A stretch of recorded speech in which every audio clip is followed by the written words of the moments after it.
Hello దర్శకులు రామ్ గోపాల్ వర్మ గారి ప్రపంచంలోకి స్వాగతం. Welcome to another episode of Ramuism.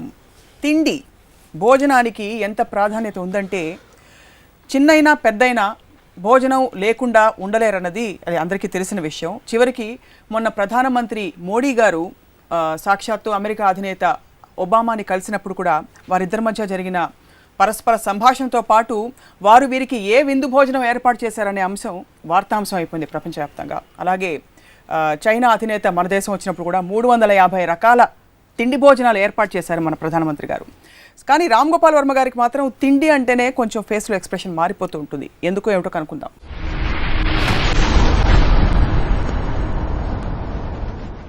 Varma గారు భోంచేశారా? నాకు భోంచేశారా అనే మాట ఎలర్జీ వస్తుంది. నాకు ఆకలిస్తే నేను తింటాను, లేకపోతే లేదు. ఎందుకు అడగాల క్వశ్చన్? అసలు ఏంటి, ఎలాగ డిఫరెన్స్ పడుతుంది ఎవరికైనా, ఎవరైనా భోజనం చేసినా లేదా? భోజనం అనేది మనకి ఒక ఎనర్జీ కావాలి, లేకపోతే మన మెటాబలిజం దానికి దీనికి ఒక ఫుడ్ అనేది ఉంటుంది. అదొక బ్రీదింగ్ లాగా. ఊపిరి పిలుస్తున్నారా, మంచినీళ్ళు తాగారా, భోజనం చేశారా? ఊపిరి పిలుస్తున్నా అడగరు కదా, ఊపిరి పిలుస్తాం. అలాగే మంచినీళ్ళు తాగుతాం, భోజనం కూడా తింటాం. మళ్ళీ దానికి భోజనం చేశారా, భోజనం అయిందా, అది అంటే మీకు చిరాకు వచ్చేస్తుందా?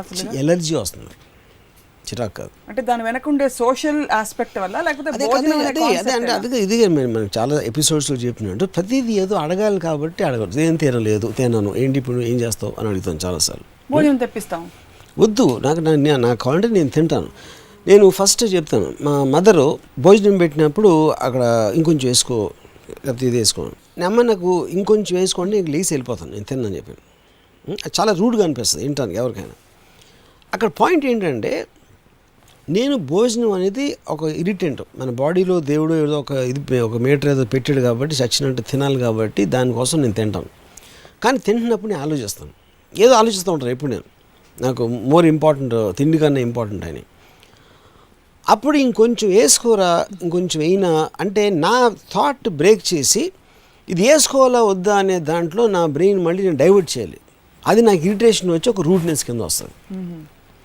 అప్పుడు మా మదర్కి ఏం చెప్పానంటే, నువ్వు నీ ప్రేమ ప్రకటించుకోవటానికి నాకు తిండి పెడుతున్నావు, కానీ ఆలోచన బ్రేక్ చేస్తున్నావు కాబట్టి నా ప్రేమ తగ్గిపోతుంది నీ మీద.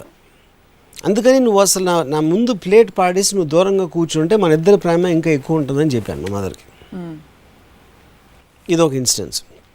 రెండో ఇన్స్టెన్సు నాకు బాగా ఇంకా చిన్నప్పుడు, అంటే స్కూల్ డేస్లో ఉన్నప్పుడు, మనం భోజనం పెడితే ఎప్పుడన్నా మనం తినకపోతే పూర్తిగా వేస్ట్ చేస్తే ఎంతోమందికి తినలేదు తెలుసా, నువ్వు ఇలా వేస్ట్ చేస్తున్నావు అని చాలామంది చెప్తే మా మదర్ చెప్పింది నాతో. అని అన్న అమ్మాయి, ఇప్పుడు నేను భోజనం పెట్టింది తినకుండా వేస్ట్ చేస్తే దేశానికి చాలా ఉపయోగం అని చెప్పాను.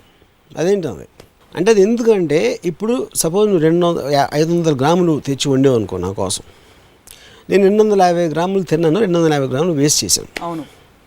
అప్పుడు ఈ 500 గ్రాములు లేవు కాబట్టి నువ్వు బజార్కి వెళ్ళి ఇంకో 500 గ్రాములు కొంటావు. కానీ 250 గ్రాములే తింటాను వేస్ట్ చేయకుండా అని అంటే 250 గ్రాములే వండుతావు, 250 గ్రాములు నిల్వ ఉండిపోతాయి. నిల్వ ఉన్నప్పుడు మార్కెట్లో డిమాండ్ తగ్గిపోతుంది. డిమాండ్ తగ్గిపోయినప్పుడు ప్రైస్ పడిపోతుంది. అప్పుడు రైతులకు చాలా నష్టం వచ్చి మొత్తం దేశం ఎకానమీ దెబ్బతింటుందని చెప్పాను. మా అమ్మ చెంప మీద కొట్టిందని. ఎందుకంటే ఒక లాజిక్కి ఆన్సర్ లేనప్పుడు వాయిలెన్స్కి దిగుతారు ఎవరైనా. ఓకే, అది మా అమ్మకి తెలిసి కొట్టిందని అంటలేదు, I'm just trying to make a point. Okay, so ఇప్పుడు నాకు తిండికి ఇచ్చే ఇంపార్టెన్స్ చాలామంది నాకు తెలుసు. వాడు పొర్లి ఇస్తే వాడు మాట్లాడితే మధ్యాహ్నం ఇంట్లో భోజనం, సాయంత్రం ఏంటి.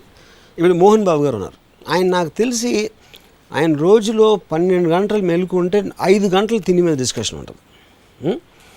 ఒకరు నేను షూటింగ్లో మేము చేస్తామంటే మాట్లాడితే అమ్మ తినమ్మా అని తేగలో, లేకపోతే వేరుశనకాయలు, లేకపోతే ఏదో వడలో ఇలాంటివి ఇస్తూ ఉంటారు. మాట్లాడితే అంటే ఎవ్రీ 15 నిమిషాలకి ఏదో ఒకటి ఇస్తూ ఉంటారు, ద్రాక్ష పళ్ళు ఏదో అని. నేను అన్నాను, సార్ మేకలు గొర్రెలు అండి కంటిన్యూస్గా తింటాయి, సింహం ఒక్కసారి తింటుంది అంటే ఆయన వర్మాను భలే చెప్తా. నాకు అసలు అది నా ఉద్దేశం సార్. యాక్చువల్గా పీపుల్ డోంట్ రియలైజ్ ఇట్. సప్త వ్యసనాలు ఏదో ఉంటాయి కదా, బ్యాడెస్ట్ హ్యాబిట్స్లో ఫుడ్ అనేది బిగ్గెస్ట్ బ్యాడ్ హ్యాబిట్ నా దృష్టిలో. దానికి రీజన్ ఏంటంటే, you can drink, you can smoke, which are suppose to be bad habits. ఇవన్నీ అట్లీస్ట్ యూ నో అది బ్యాడ్ హ్యాబిట్ అని తెలుసు కాబట్టి ఎక్కడో తెలియకుండా కొంచెం కంట్రోల్ చేయటం లేకపోతే ఎవరో చెప్పటం చేస్తూ ఉంటారు. తిండి అనేది they don't realize it's a bad habit. మీకు ఆకలి కోసం తినాలి, టేస్ట్ కోసం తినటం అంత బ్యాడ్ హ్యాబిట్ అనేది ఉండదు. Most of the diseases and ill healths are because people are addicted to eat food for taste. మంచి కోడి కుర్మా చెయ్యి, మంచి బిర్యానీ చెయ్యి, అన్నీ చేసి they their health completely. So మీరు ఆరోగ్యపరమైన ఉన్నతమైన లక్ష్యమా మీకు జనరల్ చిరాక్తో చెప్తున్నారు? కాదు, ఐఎమ్ టెలింగ్ యూ లాజిక్. అక్కడ లాజిక్ ఏంటి, ఇప్పుడు సింహం జింక తింటుంది, టేస్టీగా ఉన్న జింక అని చూడదు, ఎందుకంటే దానికి ఆకలి వేసింది. ఆకలి వేసినప్పుడు తనకు తిండి కావాలి కాబట్టి కనిపించిన జింకను చంపి తింటుంది. జింక బాగుందా, జింకలో గడ్డి కలుపుదామా లేకపోతే ఆ పండుగ తీసుకొచ్చి పెడదామా అని చాలా ఆలోచిస్తాం. మన హ్యూమన్ బీయింగ్ క్రియేటివిటీ కోసం టేస్టీ ఫుడ్ అనేది తయారు చేసి దానికి తినటం అలవాటైపోయి ఒబేసిటీ ఇలాంటి అన్నీ వచ్చి దాని వలన ఆకలి కోసం తింటే everybody will remain healthy. That's my. So మీ ఆరోగ్య సూత్రాలు ఒక హెల్త్ షో స్టార్ట్ చేద్దాం తప్పకుండా. మీరు ఎంత మేము మాకు నచ్చేసారంటే ఇప్పుడు అర్జెంట్గా మిమ్మల్ని మాస్టర్ షెఫ్ కార్యక్రమానికి జడ్జిగా పంపించాను. మాస్టర్ షెఫ్ అది టేస్ట్కి సంబంధించి దానికి అగేన్స్ట్ వెళ్తున్నా నేను. అంటే మన సంస్కృతిలో ముఖ్యంగా ఇండియన్ కల్చర్లో it is one of the most vital things in our culture. I know that but that is ఆతిథ్యం. ఎందుకంటే ఇంకా వేరే పనులు రావు, చేతకో, కొంచెం గొప్ప విషయాలు మాట్లాడటానికి బ్రెయిన్స్ ఉండవు, అందుకని అందరూ తిని మీద పడతారు. ఇది చేయండి, రొట్టెలు చేయి, ఇది చేయగానే ఇంకా ఆడవాళ్ళందరూ ఇంకా వాళ్ళకి వేరే పని ఉంటుంది. మొగుడు ఆఫీస్కి వెళ్ళిపోతాడు, వాళ్ళకి ఇంట్లో కూర్చుని ఎలాంటి వంటకాలు చేయాలి, ఎవరికి పెట్టాలి, అతిథులకు పెట్టాలి, టిఫిన్ బాక్స్లో పంపించాలి, లేకపోతే పండుగ వచ్చినప్పుడు మళ్ళీ అందరు ఆడవాళ్ళు కూర్చుని అవన్నీ చేస్తూ ఉంటారు, whatever those dishes are you know. So అది ప్రైమరీగా పని లేకపోవడం వలన, పని లేకపోవడం వల్లే తిండి మీద పడతారు. చాలా మంది ఆడవాళ్ళు ఇప్పుడు అప్పడాల కర్రలు తీసుకుని బయట ఏమని అనుకోవచ్చు, కానీ అది నిజం. టేస్ట్ కోసం ఫుడ్ తినటం కన్నా బ్యాడ్ హ్యాబిట్ అనేది ఉండదు. అది my main point and realize అవ్వరు అది. సో మీలాగా టేస్ట్ కోసం మాత్రం తినకుండా శరీరాన్ని నడపడానికి మాత్రం తినడం మొదలెడితే మళ్ళీ రైతులకు అన్యాయం జరుగుతుంది కదా. ఇప్పుడు నేను డ్రింక్ చేస్తే డ్రింక్ రాంగ్, అది అర్థమవుతుంది, తెలుసు అందరికీ. స్మోకింగ్ ఈజ్ రాంగ్, అలాగే వేరే డ్రగ్స్ ఈజ్ రాంగ్. ఫుడ్ అనేది రాంగ్ అని ఎవడో అనుకోడు, but that is the most harmful thing for people.